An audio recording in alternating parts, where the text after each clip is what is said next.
예수 우리 왕이여 이곳에 오소서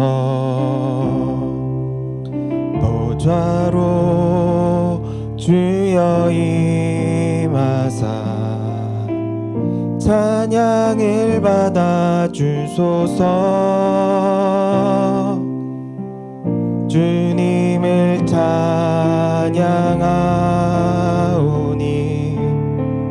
주님을 경배하오니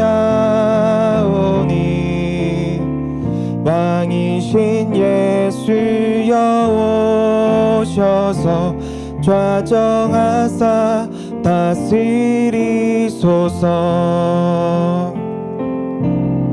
예수 우리 왕이여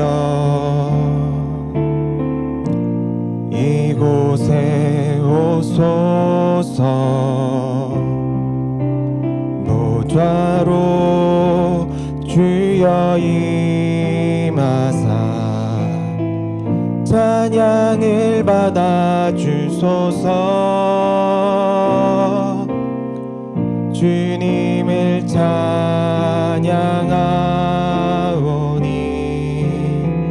주님을 경배하오니 왕이신 예수여 오셔서 좌정하사 다스리소서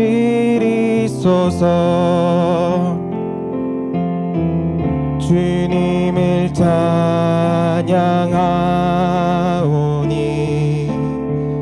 주님을 경배하오니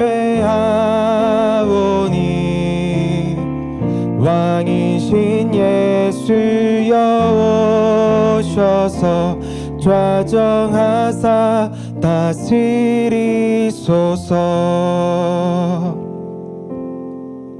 사랑의 하나님 아버지, 이 설 연휴 기간 주님의 이 말씀의 자리로 우리를 불러주심에 감사드립니다. 오늘 우리에게 주시는 이 말씀을 붙들고 또 오늘 우리가 만나는 가족들에게로 또 이 휴일 안으로 나갈 수 있도록 축복하여 주시옵소서. 주의 귀한 자녀로 어느 곳에 있든지 서갈 수 있도록 축복하여 주시옵소서. 예수님의 이름으로 기도드립니다. 아멘.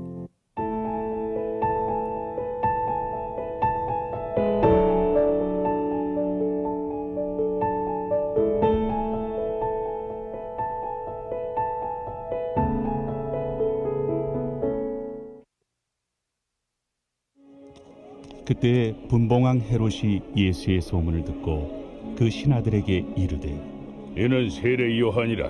그가 죽은 자 가운데서 살아났으니 그러므로 이런 능력이 그 속에서 역사하는도다.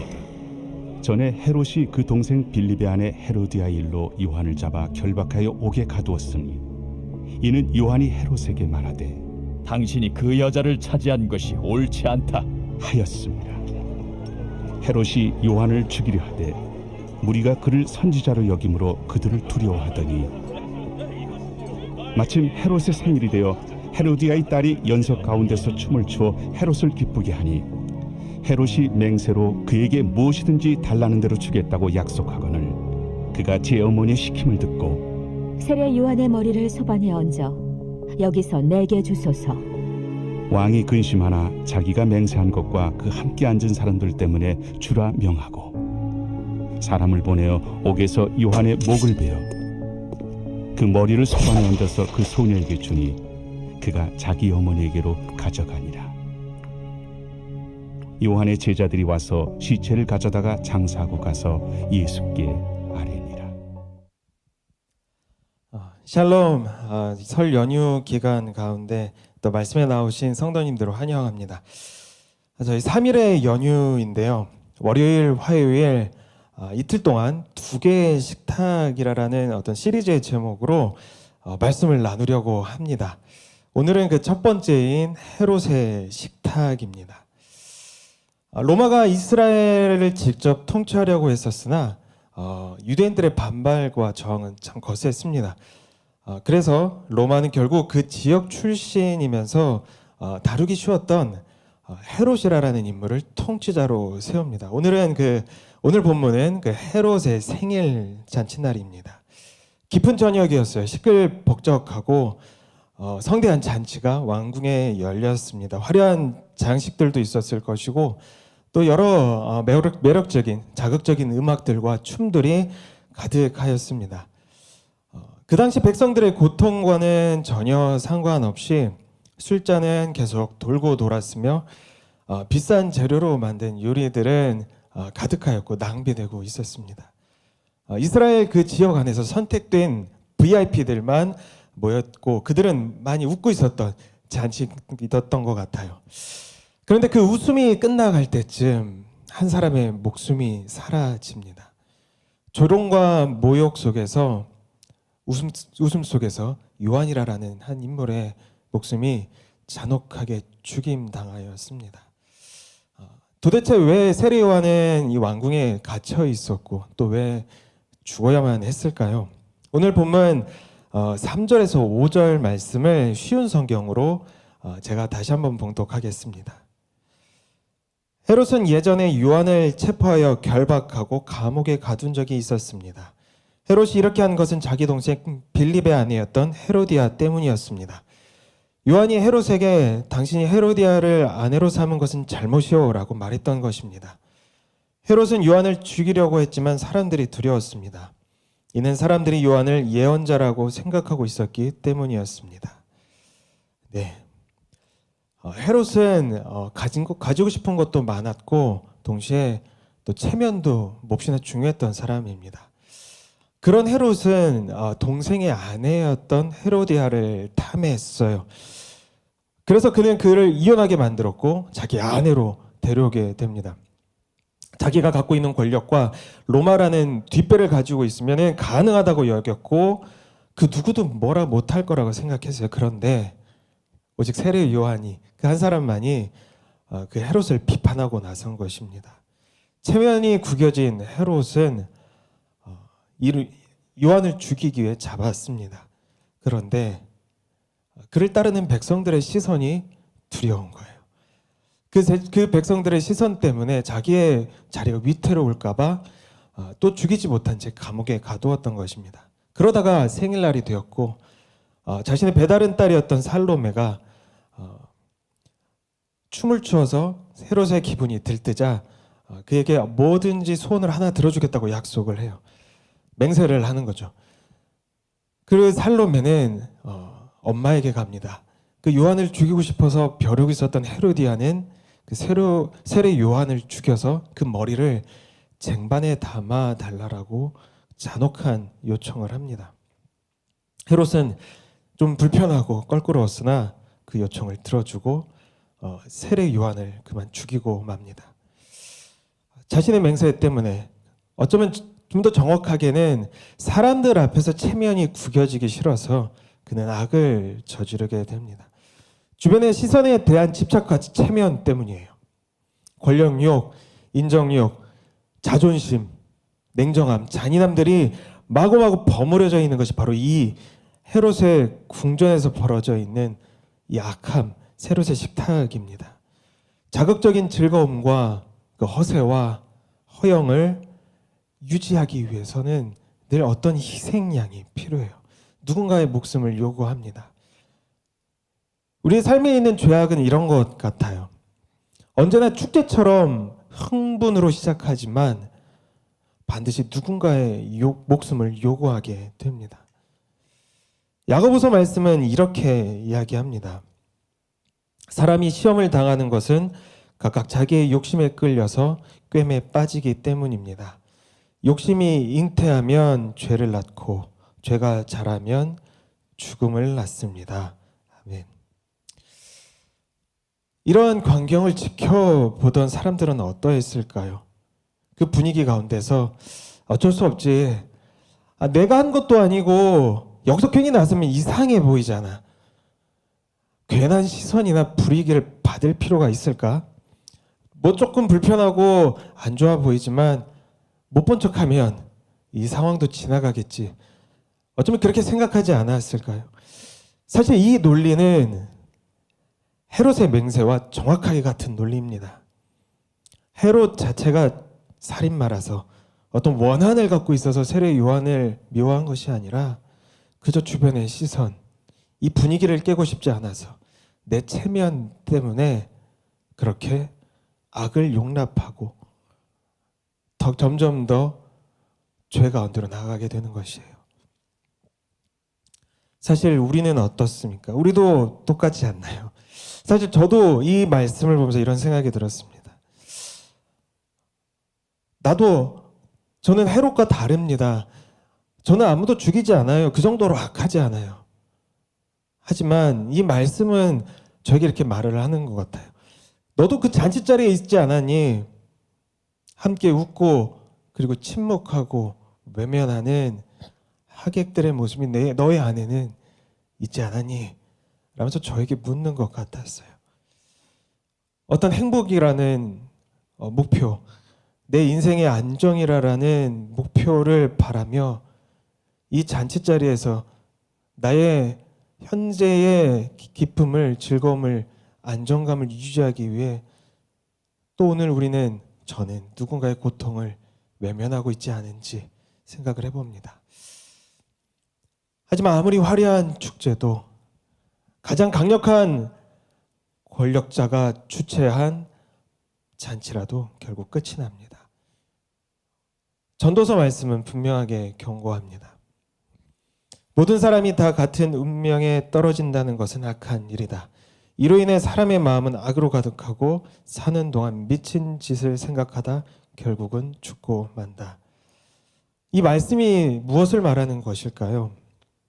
언젠가 인생의 잔치불이 꺼지고 심판의 조명이 꺼지게 될 때 우리는 마지막 날에 하나님 앞에 설 것이라는 것입니다. 우리는 그 앞에 어떤 모습으로 서게 될까요? 고린도후서 5장 10절 말씀입니다. 우리는 모두 그리스도의 심판대 앞에 서야 합니다. 각 사람은 몸을 입고 사는 동안 행한 선한 일이나 악한 일이나 자기가 행한 행위대로 거기에 알맞는 보응을 받게 될 것입니다. 아멘. 헤롯의 끝 식탁에 웃으면서 끝까지 앉아있던 이들은 아마 마지막 날에 더 이상 웃지 못할 것입니다. 이 땅에서 믿는 이들이 고난을 당하고 억울하고 실패하고 그래서 뭔가 잘 안 되는 것처럼 보일 수 있지만 그 끝까지 그런 것은 아니에요. 하나님의 정의는 결코 실패하지 않고 하나님의 계획도 결코 무너지지 않습니다. 오늘 이 본문에서 일어났던 세례 요한의 죽음은 이 잔치의 종료를 알리는 신호탄입니다. 하나님께서 의인의 죽음을 통해서 역설적으로 이 세상 가운데 하나님의 승리를 선포하실 것이다라는 놀라운 계획의 시작점이라는 것입니다. 이 세례 요한의 죽음이 가리키는 것은 그저 억울하게 선한 이가 죽었습니다가 아니라 바로 예수 그리스도의 십자가입니다. 마지막 날에 장치가 종료되고 드디어 죽음 이후에 그 심판대에 서는 날에 예수 그리스도의 이름을 얻는 이들은 다 구원을 얻을 것입니다. 오늘 말씀을 마무리하겠습니다. 사랑하는 성도 여러분, 우리는 어떤 식탁에 앉아 있나요? 혹 자극적인 즐거움이나 누군가의 희생과 아픔을 전제로 한 헤롯의 식탁에 우리도 껴있지 않나요? 거기서 나오는 달콤한 음악과 맛있는 음식과 그 분위기와 마치 내가 귀족이라도 된 듯한 그런 분위기에 취해 거기에 앉아있지는 않나요? 우리 사회 안에는 이 세상 가운데는 이 떠들썩한 헤롯의 식탁이 참 많은 것 같습니다. 하지만 예수 그리스도를 믿는 우리에게는 이제 이 식탁으로부터 떠나서 다시 하나님의 사랑과 긍휼이 흐르는 곳으로 가야 합니다. 예수 그리스도의 복음이 있는 그곳으로 우리는 나아가야 합니다. 이 땅을 향한 애통함과 중보의 기도가 다시 시작되길 소망합니다. 내일 이 시간에는 다른 식탁을 살펴볼 것입니다. 그 식탁은 화려하지 않으나 생명이 있고 비싼 요리는 없으나 사랑과 긍휼이 있는 놀라운 식탁입니다. 오늘 우리의 삶을 돌아보면서 같이 기도하기를 소망하는데요. 주님, 제가 즐기고 있는 죄와 허영의 식탁이 있다면, 자존심과 체면의 식탁이 있다면 그곳에서 일어나게 하여 주시옵소서. 이 땅의 악을 못 본 척 침묵하고 외면하지 않도록 하여 주시옵소서. 우리 함께 이 마음을 가지고 주님 앞에 나아가겠습니다. 하나님 아버지, 주님, 이 기도를 가지고 주님 앞에 나아갑니다. 이 세상에는 정말 매력적이고 매혹적으로 자극적으로 달콤하게 열리는 헤롯의 식탁들이 있습니다. 근사하고 화려하고 너무나도 달콤하여 우리의 마음을 유혹합니다. 그리고 거기서 일어나는 불의에 대해서 용납하라고 이야기합니다. 주님 아버지, 외면하였던 우리의 마음이 있다면, 침묵하였던 우리의 모습이 있다면, 그 악을 용인하였던 우리의 모습이 있다면 용서하여 주시옵소서. 주님 앞에서 회개합니다. 이 시간 다시 한번 주님 앞으로 나아가오니, 주 아버지, 우리가 마땅히 서 있어야 할 곳, 우리가 마땅히 붙들고 있어야 할 곳이 어딘지를 알게 하여 주시고, 그곳에서 일어날 수 있는 용기를 더하여 주시옵소서.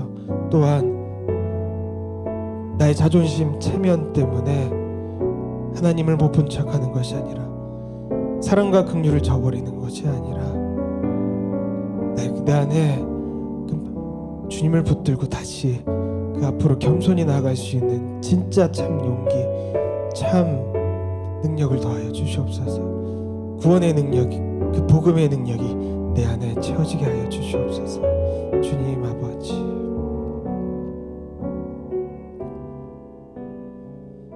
사랑의 하나님 아버지, 설 연휴가 시작하는 이 아침에 주님 앞에 나아갑니다. 오늘 헤롯의 식탁을 봅니다. 2000여 년 전 일어난 비극적이고 죄악이 가득한 식탁이라 치부하기에는 이 땅의 화려함과 이 땅의 불의와 너무나도 많이 닮아 있습니다. 또한 나의 자존심, 체면, 나의 모자람이 너무나도 많이 비추어집니다. 주님, 불쌍히 여겨 주시옵소서. 우리가 다시금 시선을 돌려 예수 그리스도의 십자가를 보게 하시고, 예수 그리스도의 복음을 붙들고 담대하게 그 식탁에서 일어나 주님께 나갈 수 있는 귀한 성도들 되게 하여 주시옵소서. 이 땅에 긍휼과 사랑이 필요한 곳이 있습니다. 정의와 공의가 필요한 곳이 있습니다.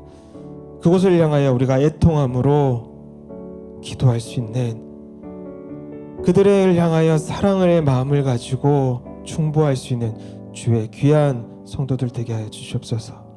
이 연휴 기간 오가는 발걸음, 어디에 있든지 누구와 만나든지 그 모든 곳 가운데 주님 함께 하시며 보호하여 주시며 그곳에 축복하여 주시옵소서. 무엇보다 예수 그리스도의 말씀을 그곳에 부어 주시옵소서. 예수님의 이름으로 기도드립니다. 아멘.